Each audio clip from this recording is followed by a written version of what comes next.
और एक आश्रम में जाकर के रहने लगे, महल में नहीं रही। बोले महल में रहेंगे, महल में बहुत द्वंद्व चलते हैं, बड़ा राग द्वेष होता है,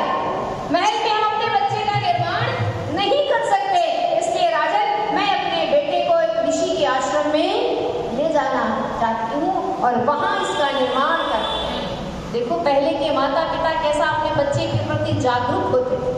आज के हैं क्या, हैं तो लेकिन केवल क्या